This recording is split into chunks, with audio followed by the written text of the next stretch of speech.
ಏಕಾಏಕಿಯಾಗಿ ಯಾಕೆ ಶುರುವಾಯಿತು ಇದು ಅನ್ನುವಂಥದ್ದು ಬಹಳ ದೊಡ್ಡ ಮಟ್ಟದ ಚರ್ಚೆ ಈಗ ಶುರುವಾಗಿದೆ. ಕಾರಣ 2013ರಿಂದ 18ರಲ್ಲಿದ್ದಂಥ ಅಧಿಕಾರದ ಸಂದರ್ಭದಲ್ಲಿ ಸಮೀಕ್ಷೆಯನ್ನ ಮಾಡಾದಾಗ ಜಾರಿ ಮಾಡಕ್ಕೆ ಯಾಕೆ ಹಿಂದೇಟ್ ಹಾಕಿದ್ರು, ಆಗ ಒಂದಿಷ್ಟು ಆರೋಪಗಳು ಕೇಳಿ ಬಂದಿತ್ತು. ಇದನ್ನು ಚುನಾವಣೆಗೋಸ್ಕರ ಜಾತಿಯ ನಂಬರ್ಸ್ಗಳು ಎಷ್ಟಿದಾವೆ ಅಂತ ತಿಳ್ಕೊಳ್ಳೋಕ್ಕೋಸ್ಕರ ಹಿಂಗ್ ಮಾಡ್ಬಿಟ್ಟಿತ್ತು ಸರ್ಕಾರ ಅಂತ ಹೇಳಿ. ಬಟ್ ಈಗ ಅಧಿಕೃತವಾಗಿ ಅದನ್ನ ಜಾರಿಗೆ ತರೋಕೆ ಒಂದು ಸಮಯ ಸಂದರ್ಭವನ್ನ ನೋಡ್ಕೊಂಡು ಕಾಲಿಡ್ತಾ ಇದ್ದಾರೆ. ಬಟ್ ಅದು ಕಾಗೆ ಕೂಡೋದಕ್ಕೂ ಟೊಂಗೆ ಮುರಿಯೋದಕ್ಕೂ ಹೇಗಾಗುತ್ತೋ ಆ ರೀತಿಯಲ್ಲಿ ಕಾಣಿಸ್ತಾ ಇದೆ. ಮೂಡಾ ಕೇಸ್ನಲ್ಲಿ ಸಿಎಂ ವಿರುದ್ಧ ಎಫ್ಐಆರ್ ದಾಖಲಾದ ಬೆನ್ನಲ್ಲೇ ರಾಜ್ಯ ರಾಜಕೀಯದಲ್ಲಿ ಈಗ ತಂತ್ರ ಪ್ರತಿತಂತ್ರಗಳಿಗೆ ಕೊನೆಯೇ ಇಲ್ಲದಂಗೆ ಆಗ್ಬಿಟ್ಟಿದೆ. ಮುಖ್ಯಮಂತ್ರಿಗಳ ಮೇಲೆ ವಿಪಕ್ಷಗಳಿಂದ ರಾಜೀನಾಮೆಗೆ ಒತ್ತಡ ಹೆಚ್ಚುತ್ತಾ ಇದೆ.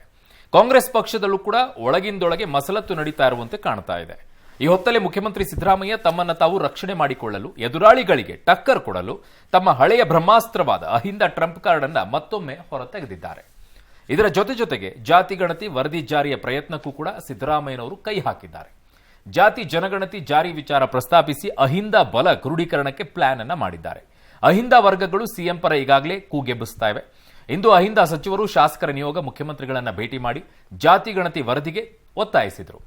ವಿಶೇಷ ಅಂದ್ರೆ ಈ ನಿಯೋಗದಲ್ಲಿ ಬಿಜೆಪಿಯ ವಿಧಾನ ಪರಿಷತ್ನ ಸದಸ್ಯರಾದಂಥ ರವಿಕುಮಾರ್ ಅವರು ಕೂಡ ಇದ್ರು. ಜಾತಿ ಗಣತಿ ಸಮೀಕ್ಷೆ ನಡೆಸಿ ವರದಿಯನ್ನ ನೀಡಿದ್ದ ಹಿಂದುಳಿದ ವರ್ಗಗಳ ಮಾಜಿ ಅಧ್ಯಕ್ಷ ಕಾಂತರಾಜು ಕೂಡ ಸಿಎಂ ಜೊತೆಗೆ ಮಹತ್ವದ ಚರ್ಚೆಯನ್ನ ಕೂಡ ನಡೆಸಿದ್ದಾರೆ. ಅಕ್ಟೋಬರ್ 18ರ ಕ್ಯಾಬಿನೆಟ್ ಸಭೆ ಏನಿದೆ ಅದರಲ್ಲಿ ಜಾತಿ ಗಣತಿ ವರದಿ ಕುರಿತಂತೆ ವಿಸ್ತೃತ ಚರ್ಚೆಯನ್ನ ನಡೆಸಲಿದ್ದಾರಂತೆ. ಅಲ್ಲದೆ ಮುಂದಿನ 2 ವಾರದಲ್ಲಿ ಕೆಸಿ ವೇಣುಗೋಪಾಲ್ ಬೆಂಗಳೂರಿಗೆ ಬರ್ತಾ ಇರೋದು ಭಾರಿ ಕುತೂಹಲಕ್ಕೆ ಇಮ್ಮಡಿ ಮಾಡಿಕೊಟ್ಟಿದೆ.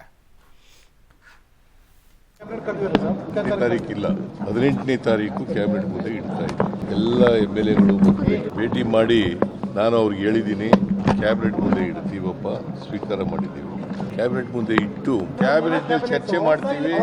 ಚರ್ಚೆ ಮಾಡಿ ಕ್ಯಾಬಿನೆಟ್ ಏನ್ ತೀರ್ಮಾನ ಮಾಡ್ತದೆ ಅದರಂತೆ ನಡ್ಕೋತೀವಿ.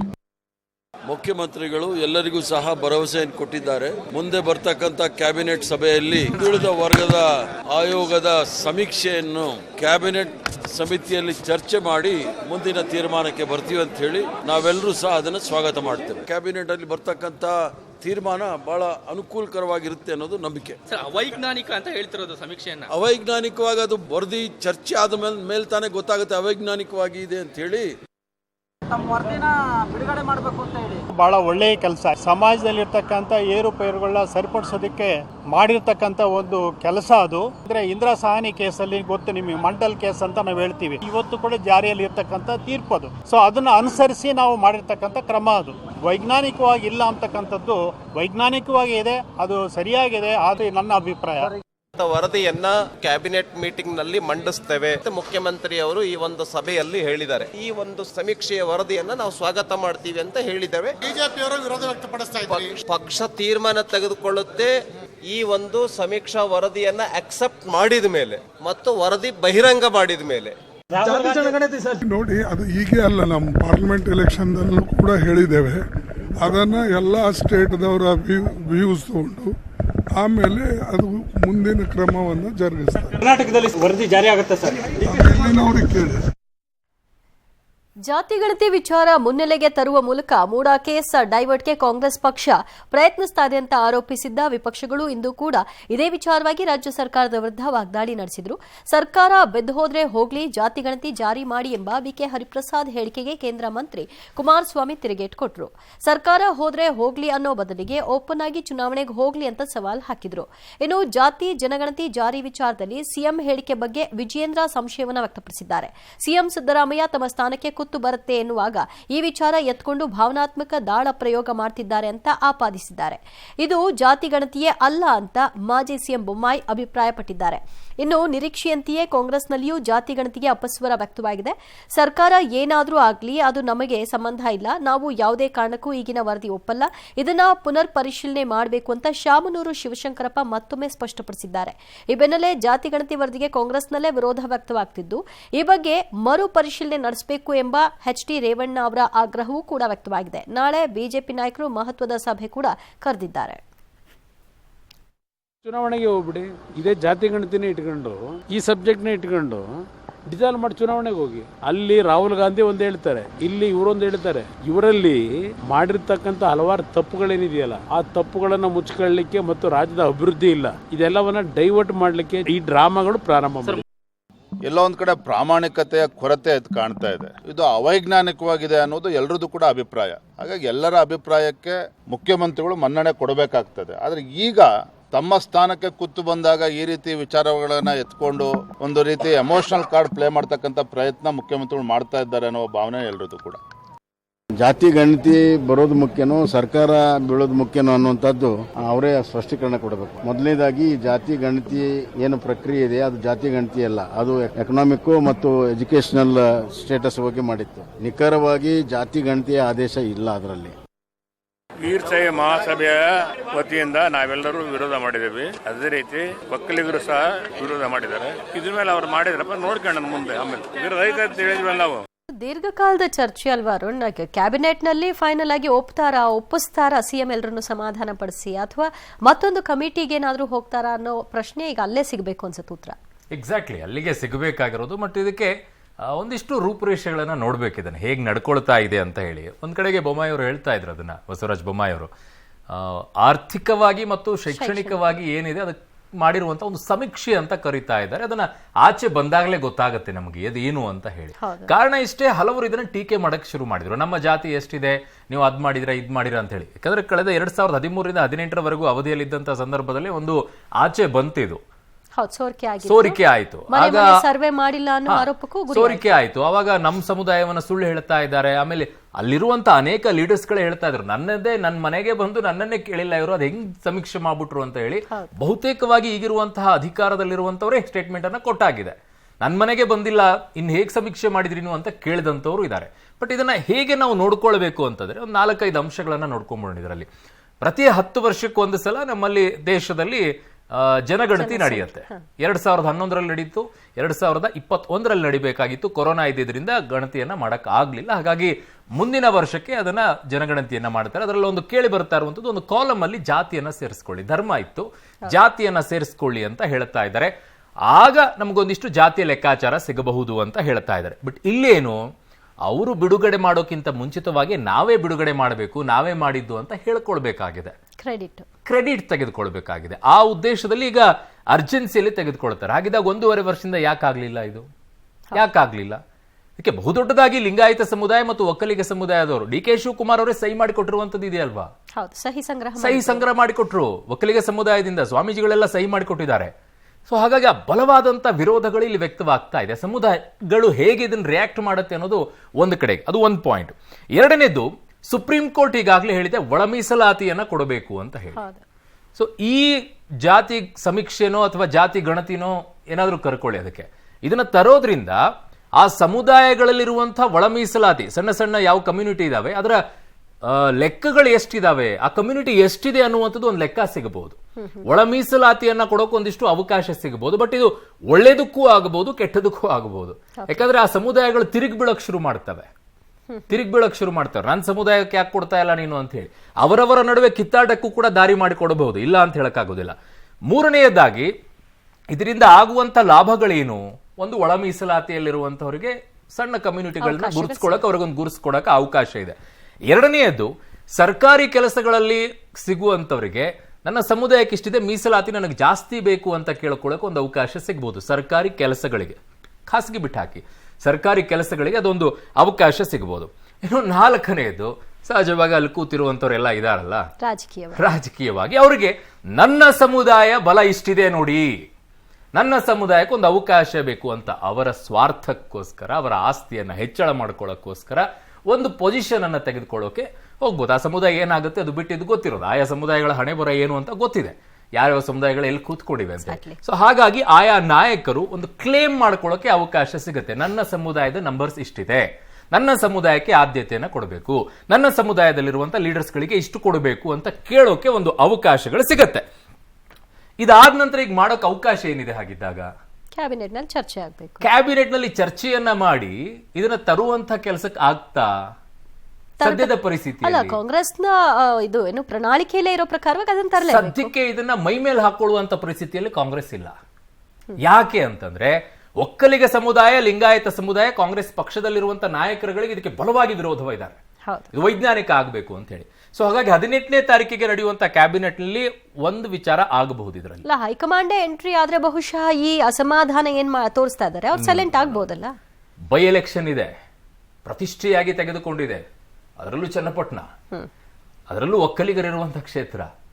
ಈ ಸಂದರ್ಭದಲ್ಲಿ ಆ ಮೈ ಮೇಲೆ ಹಾಕೊಳ್ಳುವಂತ ಪರಿಸ್ಥಿತಿಗೆ ಹೋಗ್ತಾರಾ ಅನ್ನೋದು ನನಗಿದೆ ಪ್ರಶ್ನೆ. ಬಟ್ ನನಗಿರುವಂಥದ್ದು, ಅವರ ಪಕ್ಷದಲ್ಲೇನೆ ಇಷ್ಟೊಂದು ವಿರೋಧಗಳಿರಬೇಕಾದ್ರೆ ಮಾಡಕ್ ಅವಕಾಶ ಏನಿದೆ? ಒಂದು ಕ್ಯಾಬಿನೆಟ್ನ ಉಪಸಮಿತಿಯನ್ನ ರಚನೆ ಮಾಡಬಹುದು. ಒಂದು ಉಪಸಮಿತಿಯನ್ನ ರಚನೆ ಮಾಡಿ ಇದನ್ನ ಏನಿದೆ ಒಂಚೂರು ಸ್ಟಡಿ ಮಾಡಿ ಅಂತ ಹೇಳ್ಕೊಂಡು, ಆಮೇಲೆ ಆ ಸಮುದಾಯಗಳಲ್ಲಿರುವಂತಹ ಲೀಡರ್ಸ್ ಗಳನ್ನ ಮಾತನಾಡಿಸ್ಕೊಂಡು ಏನ್ ಮಾಡಬೇಕು ವಿಶ್ವಾಸಕ್ಕೆ ತೆಗೆದುಕೊಂಡು, ಆಗ ವೈಜ್ಞಾನಿಕವಾಗಿ ಇದನ್ನ ನಾವು ಮಾಡಿದೀವಿ ಅಂತ ಹೇಳ್ಕೊಳ್ಬಹುದು. 100% ಅದರಲ್ಲಿ ಯಾವ ಡೌಟು ಇಲ್ಲ. ಅದೇ ಇಂಪಾರ್ಟೆಂಟ್ ಇಲ್ಲಿ. ಸಮಯ, ಕಾಲಹರಣ ತಳ್ಳಬೇಕಾಗಿದೆ. ಕಾರಣ ಈಗಿರುವಂತದ್ದು ಉಪಚುನಾವಣೆ, ಇನ್ನೊಂದು ಕಡೆಗೆ ಬಿಬಿಎಂಪಿ ಚುನಾವಣೆ ಬರುತ್ತೆ, ಇವೆಲ್ಲ ಮೈ ಮೇಲೆ ಹಾಕೊಳ್ಳುವಂತ ಪರಿಸ್ಥಿತಿಯಲ್ಲಿ ಈಗ ಸರ್ಕಾರ ಇದೆಯಾ? ಈಗಲೇ ಇಷ್ಟೊಂದೆಲ್ಲ ಬಂದಿರುವಂತ ಸಂದರ್ಭದಲ್ಲಿ ಇನ್ನೊಂದಿಷ್ಟು ಗಾಯ ಆಗಿದೆ, ಗಾಯಕ್ಕೆ ಹೋಗ್ಬಿಟ್ಟು ಉಪ್ಪು ಹಾಕೊಳ್ತೀನಿ ಅನ್ನುವಂತ ಪರಿಸ್ಥಿತಿಯಲ್ಲಿ ಕೈ ಹಾಕಲ್ಲ ಅನ್ನೋದೇ ಆಗಿದ್ರೆ ಇಂಥ ಸಂದರ್ಭದಲ್ಲಿ ಯಾಕೆ ಇದನ್ನ ಪ್ರಸ್ತಾಪ ಮಾಡ್ತಾರೆ? ಎಕ್ಸಾಕ್ಟ್ಲಿ. ಈಗ ಒಂದು ಸ್ವಲ್ಪ ಜಂಪ್ ಆಗ್ಬೇಕಾಗಿದೆ. ಅಹಿಂದ ವಿಚಾರದಲ್ಲಿ ತರುವಂತ ಪ್ರಯತ್ನವನ್ನ ಮಾಡಿದ್ದಾರೆ. ಅಹಿಂದ ಬಲ ನನಗೆ ಎಷ್ಟು ದೊಡ್ಡದಿದೆ ಅನ್ನುವಂತ ತೋರಿಸುವಂತ ಕೆಲಸ ಆಗ್ಬೇಕಾಗಿದೆ. ಸಿದ್ದರಾಮಯ್ಯನವ್ರನ್ನ ಕೆಳಗಿಳಿಸಬೇಕು ಅನ್ನುವಂತ ಕೂಗು ಕೇಳುವಂತ ಸಂದರ್ಭದಲ್ಲಿ ಅವರದೇ ಪಕ್ಷದಲ್ಲಿರುವಂತ ನಾಯಕರು ಒಗ್ಗೂಡ್ಕೊಂಡು ಅಹಿಂದ ಮತಗಳು ಎಷ್ಟಿದಾವೆ ಅನ್ನೋದನ್ನ ತೋರಿಸುವಂತ ಪ್ರಯತ್ನ ನಡೆಯುತ್ತೆ. ಅದಕ್ಕೆ ಇದನ್ನ ಮುನ್ನೆಲೆಗೆ ತಂದಿಡುವಂತ ಪ್ರಯತ್ನಗಳು. ಅದಿನ್ನೊಂದು ಹೇಳೋದು, ಅದೇ ಕೇಂದ್ರಕ್ಕಿಂತ ನಾವೇ ಮುಂಚಿತವಾಗಿ ತಂದ್ವಿ ಅನ್ನೋದು. ಅದೊಂದು ಕ್ರೆಡಿಟ್ ತೆಗೆದುಕೊಳ್ಬೇಕಾಗಿರೋದು. ಇದು ಸದ್ಯಕ್ಕೆ ಇದನ್ನ ಬಿಟ್ರೆ ಇನ್ನೇನಿದೆ ಇದರಲ್ಲಿ? ಎಸ್. ಇನ್ನು ಮುಂದೆ ಹೋಗೋದಾದ್ರೆ, ದಸರಾ ಮುಗಿತಾ ಇದ್ದಂತೆ ಮುಖ್ಯಮಂತ್ರಿ ಸಿದ್ದರಾಮಯ್ಯನವರು ರಾಜೀನಾಮೆ ನೀಡೋದು ಫಿಕ್ಸ್ ಅಂತ ರಾಜ್ಯ ರಾಜಕೀಯದಲ್ಲಿ ಈಗ ಬಿಜೆಪಿ ರಾಜ್ಯಾಧ್ಯಕ್ಷ ವಿಜೇಂದ್ರ ಅವರು ಕೊಟ್ಟಂತ ಹೇಳಿಕೆ ಬಹಳ ಚರ್ಚೆಗೆ ಎಡೆ ಮಾಡಿಕೊಟ್ಟಿದೆ. ಇವತ್ತು ಅವರು ಸತೀಶ್ ಜಾರಕಿಹೊಳಿ ಅವರನ್ನು ಕೂಡ ಭೇಟಿ ಮಾಡಿದ್ರು. ಇದು ರಾಜಕೀಯ ಭೇಟಿ ಅಲ್ಲ ಅಂತ ಇಬ್ಬರು ನಾಯಕರು ಕೂಡ ಹೇಳಿದ್ದಾರೆ. ಇದು ರಾಜಕೀಯ ಭೇಟಿ ಅಲ್ಲ ಅಂತ. ಈ ಭೇಟಿ ಬಗ್ಗೆ ರಾಜಕೀಯವಾಗಿ ನಾನಾ ಚರ್ಚೆಗಳಿಗೆ ಗ್ರಾಸವಾಗಿದೆ. ಸಹಜವಾಗಿ ಆಗತ್ತೆ ಈ ಸಂದರ್ಭದಲ್ಲಿ. ಸತೀಶ್ ಜಾರಕಿಹೊಳಿ ನಿವಾಸದ ಮುಂದೆ ವಿಜೇಂದ್ರ ಮಾತನಾಡುವಾಗಲೂ ಕೂಡ ಸಿಎಂ ರಾಜೀನಾಮೆ ನೀಡುವಂತ ಕ್ಷಣ ಬಂದಿದೆ. ಈಗ ಯಾವ ಸಂದರ್ಭದಲ್ಲಾದರೂ ಕೂಡ ಅವರು ರಾಜೀನಾಮೆಯನ್ನು ಕೊಡಬಹುದು ಅಂತ ಹೇಳಿದ್ದಾರೆ. ಸಾಕಷ್ಟು ಸಚಿವರು ಹೈಕಮಾಂಡ್ ಭೇಟಿ ಮಾಡ್ತಾ ಇದ್ದಾರೆ. ಒಳಗೊಳಗೆ ಎಲ್ಲಾ ನಡೀತಾ ಇರೋದು ಸ್ಪಷ್ಟ ಅಂತ ಬಿಜೆಪಿಯ ರಾಜ್ಯಾಧ್ಯಕ್ಷರು ಇದನ್ನು ವ್ಯಾಖ್ಯಾನ ಮಾಡಿದ್ದಾರೆ. ಈ ಬೆನ್ನಲ್ಲೇ ಸಿಎಂ ಆಪ್ತ ಸಚಿವರು ವಿಜೇಂದ್ರ ಮೇಲೆ ಮುಗಿಬಿದ್ದಿದ್ದಾರೆ. ವಿಜೇಂದ್ರ ಹೀಗೆಲ್ಲ ಹೇಳೋದಕ್ಕೆ ಯಾರ್ರಿ ಅವರೇನು ಕಾಂಗ್ರೆಸ್ ಹೈಕಮಾಂಡ್ ಅಂತ ಜಮೀರ್ ಅವರ ಪ್ರಶ್ನೆ. ವಿಜೇಂದ್ರ ಕುರ್ಚಿ ಅಲುಗಾಡ್ತಾ ಇದೆ ಅಂತ ಈಶ್ವರ್ ಖಂಡ್ರೆ ಅವರು ಲೇವಡಿ. ಸತೀಶ್ ಜಾರಕಿಹೊಳಿ ಮಾತ್ರ ಬಿಜೆಪಿಗರ ಇಂತಹ ಮಾತುಗಳು ಹೊಸದೇನಲ್ಲ ಬಿಡಿ ಅಂತ ಅವರದು. ವಿಜೇಂದ್ರದು ವೈಯಕ್ತಿಕ ಅಭಿಪ್ರಾಯ ಅಂತ ಡಿ.ಕೆ. ಸುರೇಶ್ ಅವರ ಹೇಳಿಕೆ. ಕುಮಾರ್ ಅವರು ಪಾಪ ನೆನ್ನೆ ಅದು ಪ್ಲಾನ್ ತಗೊಂಡು ಖರ್ಗೆ ಮನೆಗೆ ಹೋಗಿದ್ರು. ಅದೇನ್ ಪ್ಲಾನ್ ಅಂತ ನನಗೂ ಗೊತ್ತಾಗಿಲ್ಲ, ಬರೀ ಬಿಲ್ಡಿಂಗ್ ಫೋಟೋ ಅಷ್ಟೇ ಕಾಣ್ತಾ ಇತ್ತು. ಸಾಕಷ್ಟು ಜನ ಸಚಿವರು ಕಾಂಗ್ರೆಸ್ ಪಕ್ಷದ ರಾಷ್ಟ್ರೀಯ ಅಧ್ಯಕ್ಷರನ್ನು ಭೇಟಿ ಮಾಡ್ತಾ ಇದ್ದಾರೆ. ಒಳಗೆ ಎಲ್ಲವೂ ಕೂಡ ನಡೀತಾ ಇದೆ, ಅಷ್ಟಂತೂ ಸ್ಪಷ್ಟ. ಮುಖ್ಯಮಂತ್ರಿಗಳು ರಾಜೀನಾಮೆ ಕೊಡ್ತಕ್ಕಂತ ಕಾಲ ಸನ್ನಿಹಿತ ಆಗಿದೆ. ಯಾವ ಸಂದರ್ಭ ಬೇಕಾದ್ರೂ ರಾಜೀನಾಮೆ ಕೊಟ್ಟೇ ಕೊಡ್ತಾರೆ. ವಿಜೇಂದ್ರ ಅವರು ಅನವಶ್ಯಕವಾಗಿ ಪದೇ ಪದೇ ಮುಖ್ಯಮಂತ್ರಿಯವರ ರಾಜೀನಾಮೆ ಯಾವಾಗ ಅಂತ ಕೇಳ್ತಾ ಇದ್ದಾರೆ. ಇವತ್ತು ರಾಜ್ಯದ ಜನ ಮಾನ್ಯ ವಿಜೇಂದ್ರ ಅವರಿಂದ ಉತ್ತರ ಬಯಸ್ತಾ ಇದ್ದಾರೆ, ನಿಮ್ಮ ರಾಜೀನಾಮೆ ಯಾವಾಗ? ಇವತ್ತು ಬಿಜಾಪುರ ಬಣ, ಬೆಳಗಾಂ ಬಣ ರಾಜೀನಾಮೆ ಕೊಡಿ ನಿಮ್ಗೆ ಒತ್ತಾಯ ಮಾಡ್ತಕ್ಕಂಥದ್ದು ಜಗಜ್ಜಾಹಿರವಾಗಿದೆ. ನಿಮ್ಮ ಕುರ್ಸಿ ಅಲುಗಾಡ್ತಿದೆ. ಸಾಮಾನ್ಯ ಸಿದ್ದರಾಮಯ್ಯನವರ ರಾಜೀನಾಮೆ ಕೇಳಲಿಕ್ಕೆ ನಿಮ್ಗೆ ಯಾವುದೇ ನೈತಿಕ ಹಕ್ಕಿಲ್ಲ. ಕಾಂಗ್ರೆಸ್ ಪಕ್ಷದ ಹೈಕಮಾಂಡ್ ಅವರ ವಿಜೇಂದ್ರ ಅವರು ಬಿಜೆಪಿ ಪಕ್ಷದ ಅಧ್ಯಕ್ಷರು. ಅವ್ರು ಹೇಳಿದ ತಕ್ಷಣ ರಾಜೀನಾಮೆ ಕೊಡೋಕ್ಕಾಗ್ತದ? ಸಿಎಂ ಬದಲಾವಣೆ ಇಲ್ಲ, 100% ಇಲ್ಲ, 100% ಇಲ್ಲ. ಸಿದ್ದರಾಮಯ್ಯ ರಾಜೀನಾಮೆ ಕೊಡೋದು ಅಗತ್ಯ ಇಲ್ಲ. ವೇಣುಗೋಪಾಲ್, ಸುರ್ಜೇವಾಲಾ ಅವ್ರು ಬಂದು ಬೆಂಗಳೂರಲ್ಲಿ ಬಂದು ಪ್ರೆಸ್ ಮೀಟ್ ಮಾಡಿ ಹೋಗಿದ್ದಾರೆ. ಡೇ 1 ಇಂದ ಹೇಳ್ತಾರ ಅವ್ರು, ಇದು ಸರ್ಕಾರ 6 ತಿಂಗಳಲ್ಲಿ ಸರ್ಕಾರ ಇರೋಲ್ಲ, ನಿಮ್ಮಲ್ಲೇ ಬಂದಿದೆ, ಮತ್ತೆ 6 ತಿಂಗಳಂದ್ರು, ಹಂಗೆ ಎಕ್ಸ್ಟೆಂಡ್ ಮಾಡ್ತಾ ಹೋಗ್ತಿರ್ತಾರೆ. ಇದು ರಾಜಕೀಯದಲ್ಲಿ ಎಲ್ಲ ಸ್ವಾಭಾವಿಕ. ಕಂಟಿನ್ಯೂ ಆಗೋ ಪ್ರಶ್ನೆ ಇಲ್ಲ. ಆಲ್ರೆಡಿ ಇದಾರೆ ಅವರು, ಒಂದು ಇರ್ತಾರೆ, ಅವರೇ ಪ್ರಶ್ನೆ ಇಲ್ಲ. ಎಲ್ಲರೂ ಹೇಳಿದ್ದಾರೆ, ನಾನು ಹೇಳ್ತಾ ಇದ್ದೀನಿ. ಒತ್ತಾಯ ಮಾಡ್ತಾ ಇದ್ದಾರೆ ಸರ್, ನಿಷ್ಪಕ್ಷಪಾತವಾಗಿ ತನಿಖೆ ನಡೆಯಬೇಕಾದ್ರೆ ಸಿಎಂ ರಾಜೀನಾಮೆ ಕೊಡ್ಲಿ ಅಂತ ಸರ್. ಅದು ಅವರ ವೈಯಕ್ತಿಕ ಅಭಿಪ್ರಾಯ. ಸಿಎಂ ಆಪ್ತ ಬಣದಲ್ಲಿರೋರಲ್ಲೇ ಈ ಬೆಳವಣಿಗೆ ಆಗ್ತಿರೋದು. ಅವರವರೇ ನಾವು ಮುಂದಿನ ಸಿಎಂ ಅನ್ನೋ ರೀತಿಯಲ್ಲಿ ಪ್ರಯತ್ನಗಳನ್ನ ನಡೆಸ್ತಾ ಇರೋದು. ಅಂದ್ರೆ ಎಲ್ಲೋ ಸಿದ್ದರಾಮಯ್ಯನವರ ಕಡೆಯಿಂದನೂ ಒಂದು ಪ್ಲಾನ್ ಬಿ ತಯಾರಾಗ್ತಿದೆಯಾ? ಪ್ಲಾನ್ ಬಿ ತಯಾರಾಗುವಂತ ವಿಚಾರಕ್ಕೆ ಮುಂದೆ ಹೋಗೋಣ. ಅಲ್ಲಿ ಪವರ್ ಸೆಂಟರ್ ವಿಚಾರಕ್ಕೆ ಬರುತ್ತೆ. ಬಟ್ ಇಲ್ಲಿ ಮುಖ್ಯಮಂತ್ರಿ ಬದಲಾವಣೆ ಆಗತ್ತೆ ಅನ್ನೋದು ಏನು ಕಾಣಿಸಲ್ಲ. ಯಾಕೆಂದ್ರೆ ಅಷ್ಟೇ 14 ಸೈಟ್ ಲೆಕ್ಕದ ವಾಪಸ್ ಚಾರದ ಪ್ರಕಾರ ಹೋಗೋದಾದ್ರೆ 2025 ಮುಂದಿನ ವರ್ಷ ನವೆಂಬರ್ ಡಿಸೆಂಬರ್ ವರೆಗೂ ಅವ್ರಿಗೆ 2.5 ವರ್ಷದ ಪೂರ್ಣ ಆಗುತ್ತೆ. ಆಗ ಡಿ ಕೆ ಶಿವಕುಮಾರ್ ಕೊಡ್ಬೇಕು. ಕೊಡುವಂತ ಒಪ್ಪಂದ ಆಗಿದ್ದಿದ್ದಾರೆ, ನಮ್ಗೆ ಗೊತ್ತಿಲ್ಲ, ಅವ್ರು ಯಾರು ಹೇಳಿಲ್ಲ. ಸೊ ಹಾಗಾಗಿ ಅದು ಅವಾಗ ಗೊತ್ತಾಗುತ್ತೆ. ಈಗ ಸದ್ಯಕ್ಕಂತೂ ಯಾರು ಹೇಳಿಲ್ಲ. ರಾಜೀನಾಮೆ ಕೊಡುವಂತ ಪರಿಸ್ಥಿತಿ ಈಗ ಉಪಚುನಾವಣೆ ಇಟ್ಕೊಂಡ್ಬಿಟ್ಟು ಕೊಡ್ತಾರಾ? BBMP ಚುನಾವಣೆ ಇಟ್ಬಿಟ್ಟು ರಾಜೀನಾಮೆ ಕೊಡ್ತಾರಾ? ಸದ್ಯಕ್ಕೆ ಅಂತ ಲಕ್ಷಣಗಳಿದ್ರೆ ಜಾತಿ ಜನಗಣತಿ ಯಾಕೆ ವರದಿ ತರಕ್ ಮುಂದಾಗ್ತಿದ್ರು? ಅಂದ್ರೆ ಈಗ ಇಡಿ ನೆಕ್ಸ್ಟ್ ಅದರ ಬೆಳವಣಿಗೆಗಳು ಏನಾಗಬಹುದು ಅದ್ರ ಮೇಲೂ ಡಿಸೈಡ್ ಆಗಬಹುದೇನೋ ಅಲ್ವಾ? ಸದ್ಯಕ್ಕೆ ಹಂಗೇನು ಕಾಣಿಸ್ತಾ ಇಲ್ಲ ಅದ್ರಲ್ಲಿ. ಯಾಕಂತಂದ್ರೆ ಆ ತನಿಖೆ ಇದೆಯಲ್ಲ, ಆ ತನಿಖೆ 3 ತಿಂಗಳಲ್ಲಿ ಮುಗಿಯುವಂತದ್ದಲ್ಲ. ಈಗಲೂ ಹೇಳ್ತೀನಿ, ಆ ತನಿಖೆ 3 ತಿಂಗಳಲ್ಲಿ ಮುಗಿಸಲ್ಲ. ಡಿಸೆಂಬರ್ ವರೆಗೂ ಇರುವಂತ ಡೆಡ್ ಲೈನ್ ಅನ್ನ ನಮಗೆ ಇನ್ನೊಂದಿಷ್ಟು ಕಾಲಾವಕಾಶ ಬೇಕು ಅಂತ ಹೇಳಿ ಮತ್ತೆ 3 ತಿಂಗಳು ಎಕ್ಸ್ಟೆಂಡ್ ಆದ್ರೂ ಅನುಮಾನ ಪಡಕ್ ಹೋಗ್ಬಿಡಿ ನೀವು. ಇನ್ನೊಂದು 3 ತಿಂಗಳು ಎಕ್ಸ್ಟೆಂಡ್ ಆಗ್ಬೋದು ಡೆಫಿನೆಟ್ಲಿ. ಜನವರಿ ಫೆಬ್ರವರಿ ಮಾರ್ಚ್ ವರೆಗೂ ಕೂಡ ಎಕ್ಸ್ಟೆಂಡ್ ಆಗ್ಬಹುದು ಅದು. ಯಾಕಂದ್ರೆ 3 ತಿಂಗಳಲ್ಲಿ ತನಿಖೆ ಮಾಡಿ ಕೊಡಿ ಅಂತ ಎಲ್ಲಾಗತ್ತೆ. ಈಗಲೇ ಡಾಕ್ಯುಮೆಂಟ್ಸ್ ಕೇಳ್ತಾ ಇದ್ದಾರೆ. ಡಾಕ್ಯುಮೆಂಟ್ಸ್ ಅವ್ರಿಗೆ 15 ದಿನ ಬೇಕಂತಿದ್ದಾರೆ. 15 ದಿನ ಅಲ್ಲೇ ಹೊರಟೋಯ್ತು. ಇನ್ನು ಡಾಕ್ಯುಮೆಂಟ್ ಸಿಕ್ಕು ಅವ್ರು ತನಿಖೆ ಮಾಡಿ ಅದನ್ನು ಕೊಡೋಷ್ಟೊತ್ತಿಗೆ ಆಗಲ್ಲ. ಮೋಸ್ಟ್ಲಿ ಇನ್ನು ಎಕ್ಸ್ಟೆಂಡ್ ಆಗಬಹುದು ತನಿಖೆ ಅಂತ ಅನಿಸುತ್ತೆ. ಇನ್ನು ಸಿಎಂ ಸಿದ್ದರಾಮಯ್ಯ ವಿರುದ್ಧ ಇಡಿ ECIR ದಾಖಲಿಸಿಕೊಂಡ ಬೆನ್ನಲ್ಲೇ ರಾಜ್ಯ ರಾಜಕೀಯದಲ್ಲಿ ಪಲ್ಲಟಗಳಾಗುವ ಪ್ರಶ್ನೆಗಳು ಎದ್ದಿದೆ. ಇದಕ್ಕೆ ಪೂರಕ ಎಂಬಂತೆ ರಾಜ್ಯ ಕಾಂಗ್ರೆಸ್ನಲ್ಲಿ ಚಟುವಟಿಕೆ ಬಿರುಸು ಪಡ್ಕೊಂಡಿದೆ. ಅದರಲ್ಲೂ ಸತೀಶ್ ಜಾರಕಿಹೊಳಿ ಸುತ್ತಲೇ ರಾಜಕಾರಣ ಕಿರಿಕಿ ಹೊಡಿತಾ ಇದೆ. ದೆಹಲಿಯಲ್ಲಿ ಸತೀಶ್ ಜಾರಕಿಹೊಳಿ ಮಲ್ಲಿಕಾರ್ಜುನ ಖರ್ಗೆ ಭೇಟಿ ಮಾಡಿದ್ದು, ತುಮಕೂರಿನಲ್ಲಿ ಪರಮೇಶ್ವರ್ ಜೊತೆ ಮಾತುಕತೆ ನಡೆಸಿದ್ದು ಚರ್ಚೆಗೆ ಗ್ರಾಸವಾಗಿದೆ. ಇದರ ನಡುವೆ ಇವತ್ತು ಬಿಜೆಪಿ ರಾಜ್ಯಾಧ್ಯಕ್ಷ ವಿಜಯೇಂದ್ರ, ಮಾಜಿ ಸಂಸದ DK ಸುರೇಶ್ ಪ್ರತ್ಯೇಕವಾಗಿ ಸಚಿವ ಸತೀಶ್ ಜಾರಕಿಹೊಳಿ ಅವರನ್ನ ಭೇಟಿ ಮಾಡಿರುವುದು ಕುತೂಹಲಕ್ಕೆ ಕಾರಣವಾಗಿದೆ. ಒಂದರ್ಥದಲ್ಲಿ ಸತೀಶ್ ಜಾರಕಿಹೊಳಿ ಕಾಂಗ್ರೆಸ್ನಲ್ಲಿ ಪವರ್ ಸೆಂಟರ್ ಆಗೋದ್ರಾ ಎಂಬ ವಿಶ್ಲೇಷಣೆ ನಡೀತಾ ಇದೆ. ಪ್ರಸ್ತುತ ರಾಜಕೀಯ ಬೆಳವಣಿಗೆಗಳು, ಸಭೆಗಳ ಬಗ್ಗೆ ಸತೀಶ್ ಜಾರಕಿಹೊಳಿ ಕೇಳಿದಾಗ ಎಂದಿನಂತೆ ಎಚ್ಚರಿಕೆಯ ಪ್ರತಿಕ್ರಿಯೆಯನ್ನು ಅವರು ಕೊಟ್ಟಿದ್ದಾರೆ. ಜೊತೆಗೆ ನಾವೇನ್ ತಪ್ಪು ಮಾಡ್ತಿಲ್ಲ, ಇದೆಲ್ಲ ಹೈಕಮಾಂಡ್ ಗಮನದಲ್ಲೇ ಇದೆ ಎನ್ನುವ ಮೂಲಕ ಪರೋಕ್ಷವಾಗಿ ಕೆಪಿಸಿಸಿ ಅಧ್ಯಕ್ಷರಿಗೆ ಟಕ್ಕರ್ ಕೊಟ್ಟರು. ಇನ್ನು ನಮ್ಮ ಪಕ್ಷದವರನ್ನ ನಾವು ಭೇಟಿ ಮಾಡೋದನ್ನೇ ಅನುಮಾನದಿಂದ ನೋಡಿದ್ರೆ ಹೇಗೆ ಅಂತ DK ಸುರೇಶ್ ಗರಂ ಆದ್ರು. ಈ ಬೆಳವಣಿಗೆ ನಡುವೆ ಸರ್ಕಾರ ಅಸ್ಥಿರಗೊಳಿಸುವ ಕೆಲಸಕ್ಕೆ ನಾವು ಕೈ ಹಾಕ್ತಿಲ್ಲ ಅಂತ ಬಿಜೆಪಿ ಸ್ಪಷ್ಟನೆ ಕೊಟ್ಟಿದೆ. ಯಾರು ಕಿಂಗ್ ಮೇಕರ್ ಆಗ್ಲಿಕ್ಕೆ ಅವಕಾಶ ಇಲ್ಲ. ಇದೆಲ್ಲ ಕಂಟಿನ್ಯೂ ಆಗೋ ಪ್ರಶ್ನೆ ಇಲ್ಲ. ಆಲ್ರೆಡಿ ಇದ್ದಾರೆ ಅವರು, ಕಂಟಿನ್ಯೂಷನ್ ಇದ್ದಾರೆ, ಮುಂದೆ ಇರ್ತಾರೆ, ಅವರೇ ಪ್ರಶ್ನೆ ಇಲ್ಲ. ಎಲ್ಲರೂ ಹೇಳಿದ್ದಾರೆ, ನಾನು ಹೇಳ್ತಾ ಇದ್ದೀನಿ. ಮುಸ್ಕಿನ ಗುದ್ದಾಟ ಯಾವುದೂ ಇಲ್ಲ. 224 ಜನ ಎಲ್ಲರೂ ಆಗ್ಬೇಕಂತ ಎಲ್ಲರಿಗೂ ಆಸೆ ಇರ್ತದೆ. ನೋಡಿ, ಆ ಸನ್ನಿವೇಶ ಬರಲ್ಲ ಅಂತ ನಾವು ಹೇಳ್ತಾ ಇದೀವಿ. ಅಲ್ಲ, ಅದು ಪಕ್ಷದ ವಿರೋಧವಾಗಿದ್ರೆ ಓಕೆ, ಅದ್ರ ಬಗ್ಗೆ ಏನಾರು ಹೆದರ್ಬೋದು, ಮಾಡ್ಬೋದು. ನಮ್ಮ ಪಕ್ಷ ಕಟ್ಟಲಿಕ್ಕೆ ನಾವು ಕೂಡಿದ್ರೆ ಅದು ಯಾಕೆ ಹೆದರುವಂಥ ಅವಶ್ಯಕತೆ ಇಲ್ಲ. ಪಕ್ಷದ ಪರವಾಗಿ ನಿಂತಿದ್ವಿ, ಪಕ್ಷಕ್ಕೆ 12 ಗಂಟೆ ನಾವು ಟೈಮ್ ಕೊಟ್ಟಿದ್ದೀವಿ. ನಾವು ಯಾರಿಗೆ ಹೆದರ್ಬೇಕಾದ ಅವಶ್ಯಕತೆ ಇಲ್ಲ. ಯಾರು ಕೆಲಸ ಮಾಡ್ತಾರೆ ಪಕ್ಷಕ್ಕೆ ಅದನ್ನು ಕೂಡ ಗಮನಿಸ್ತದೆ ಪಕ್ಷ. ವಿದೇಶಕ್ಕೆಲ್ಲ ಇಲ್ಲೇ ಹೋದ್ರೆ ಇಷ್ಟ ಆಗತೈತಿ, ಇನ್ನು ವಿದೇಶಕ್ಕೆ ಹೋದ್ರೆ ಏನು ನಮ್ಗೆ ಕೇಳ್ಯಾರ. ಸನ್ಮಾನ್ಯ ಮುಖ್ಯಮಂತ್ರಿ ಸಿದ್ದರಾಮಯ್ಯನವರೇ ಮುಂದಿನ ಅವಧಿಯವರೆಗೂ ಕೂಡ ಅವರೇ ನಮ್ಮ ಮುಖ್ಯಮಂತ್ರಿಗಳಾಗಿರ್ತಾರೆ. ದೇಶದ ವಿದ್ಯಮಾನಗಳ ಬಗ್ಗೆನೂ ಕೂಡ ಕೆಲವು ವಿಚಾರವನ್ನು ಮಾತಾಡಿದ್ದೇವೆ.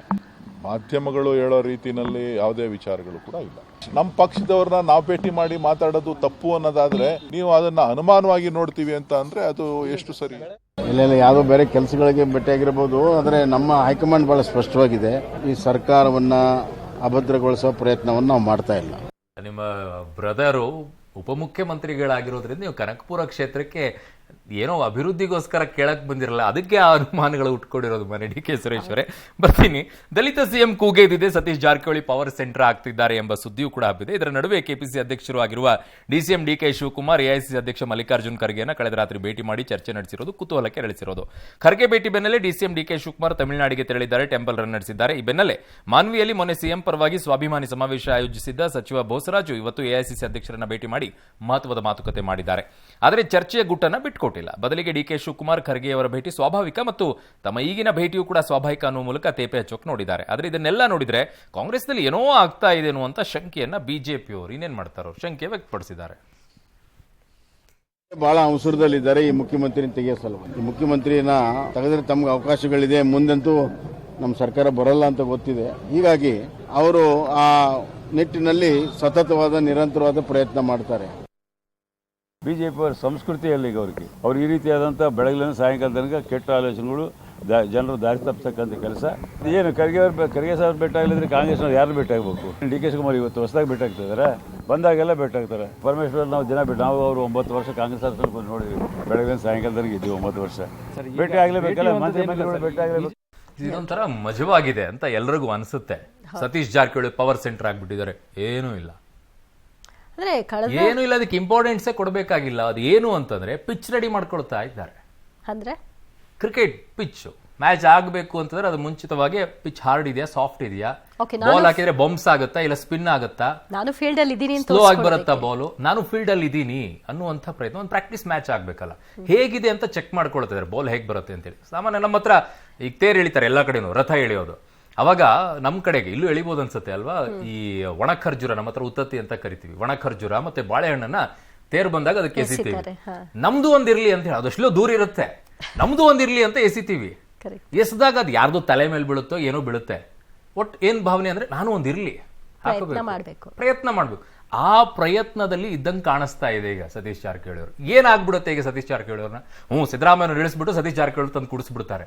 ಡಿ.ಕೆ. ಶಿವಕುಮಾರ್ ಅವರು ಕಥೆ ಏನಾಗಿದ್ದಾಗ ಇದು ಹೇಗೆ ಅಂತಂದ್ರೆ, ಈಗ ಸಿದ್ದರಾಮಯ್ಯನವ್ರು ಇಲ್ಲ ಅಂದ್ರೆ ನೆಕ್ಸ್ಟ್ ಡಿ.ಕೆ. ಶಿವಕುಮಾರ್ ಅವ್ರನ್ನ ಮುಖ್ಯಮಂತ್ರಿ ಕುರ್ಚಿಯಲ್ಲಿ ಕೂರಿಸಬೇಕು ಅನ್ನುವಂಥದ್ದು ಕಾಂಗ್ರೆಸ್ನಲ್ಲಿರುವಂತ ಮಾತು. ಅವರನ್ನ ಕೂರಿಸಬಾರದು, ಅದನ್ನ ತಪ್ಪಿಸಬೇಕು ಅನ್ನೋದಕ್ಕೋಸ್ಕರ ಪ್ರಯತ್ನ ನಡೀತಾ ಇರುವಂತ ಒಂದು ತಂಡ. ಯಾವುದೇ ಕಾರಣಕ್ಕೂ ಕೂಡ ಡಿ.ಕೆ. ಶಿವಕುಮಾರ್ ಅವರು ಬೇಡ, ನಾವು ಆ ಸ್ಥಾನವನ್ನ ಇಟ್ಕೊಳ್ಬೇಕು. ಅದಕ್ಕೆ ಕಾರ್ಡ್ ಏನು ಅಂತಂದ್ರೆ ಜಾತಿ ಕಾರ್ಡ್ ಅನ್ನ ತಂದಿಟ್ಬಿಟ್ಟು ನಮ್ಗೆ ಅವಕಾಶ ಸಿಕ್ಕಿಲ್ಲ ಇಲ್ಲಿಯವರೆಗೂ ಕೂಡ, ನಮಗೊಂದು ಅವಕಾಶ ಕೊಡಿ ಅಂತ ಹೇಳಿ ಒಂದು ಅವಕಾಶ. ಈ ಅವಕಾಶದಲ್ಲಿ ಸತೀಶ್ ಜಾರಕಿಹೊಳಿ ಅವರೇ ಆಗ್ತಾರಂತ ಏನ್ ಗ್ಯಾರಂಟಿ? ಪರಮೇಶ್ವರ್ ಹೆಸರಿಲ್ವಾ? ಹೋಗ್ಲಿ. ಮಲ್ಲಿಕಾರ್ಜುನ್ ಖರ್ಗೆ ಅವರು ಯಾಕಾಗಲ್ಲ ಹೇಳ್ತೀನಿ. Last governor general of India Rajagopalachari ಅವರು 1947ರಿಂದ 50ರವರೆಗೂ ಕೂಡ last governor general of India ಆಗಿದ್ರು ಅವರೇ. ಅಂದ್ರೆ ಈಗಿನ ಪ್ರೆಸಿಡೆಂಟ್ ಈಕ್ವಲ್, ಯಾಕಂದ್ರೆ 1950 ಆದ ನಂತರ ಗಣತಂತ್ರ ಆದ್ಮೇಲೆ ರಾಷ್ಟ್ರಪತಿ ಅಂತ ಬಂತದ್ದು. ಅವರೇ ಮದ್ರಾಸ್ ಇದರಲ್ಲಿ ಪ್ರಾಂತ್ಯದಲ್ಲಿ ಮುಖ್ಯಮಂತ್ರಿ ಆಗ್ತೀರಿ ಅಂತಂದಾಗ, ಆ ಪೊಸಿಷನ್ ಇಂದ ಬಂದು ಮುಖ್ಯಮಂತ್ರಿ ಆಗ್ತೀನಿ ಅಂತಂದಾಗ, ನೆಹರು ಅವರ ಸಂಪುಟದಲ್ಲಿ ಮಂತ್ರಿ ಆಗಿರುವಂತವ್ರು ಮುಖ್ಯಮಂತ್ರಿಯಾಗಿ ನಿಂತ್ಕೊಳ್ತಾರೆ ಅಂತಂದಾಗ, ಯಾಕೆ AICC ಅಧ್ಯಕ್ಷರಾಗಿರುವಂತವ್ರು ಮುಖ್ಯಮಂತ್ರಿ ಆಗಬಾರ್ದು ಅಂತಿದೆಯಾ? ಯಾಕೆ ಅವಕಾಶಗಳಿಲ್ವಾ? ಒಂದ್ಸಲ ದೇವೇಗೌಡರು ತಮ್ಮ ಆಪ್ತರ ಹತ್ರ ಹೇಳ್ತಾ ಇದ್ರಂತೆ, ಪ್ರಧಾನಿ ಸ್ಥಾನದಿಂದ ಕೆಳಗಿಳಿದು ಬಂದಾಗ, ರಾಜ್ಯದಲ್ಲಿ ಮತ್ತೊಮ್ಮೆ ಪಕ್ಷವನ್ನ ನಾನು ಕಟ್ಟಬೇಕು, ಪಕ್ಷವನ್ನ ಕಟ್ಟುವಂತಹ ಸಂದರ್ಭದಲ್ಲಿ ಮತ್ತೊಮ್ಮೆ ಅವಕಾಶ ಸಿಕ್ಕರೆ ರಾಜ್ಯದಲ್ಲಿ ಮುಖ್ಯಮಂತ್ರಿ ಆಗ್ತೀನಿ ಅನ್ನುವಂತ ಇಂಗಿತವನ್ನ ವ್ಯಕ್ತಪಡಿಸಿದ್ರಂತೆ. ಅದಕ್ಕೆ ಅವ್ರು ಕಾರಣ ಕೊಟ್ಟಿದ್ದು ಇದೇ ರಾಜಗೋಪಾಲಾಚಾರ್ಯ ಅವರ ವಿಚಾರವನ್ನ.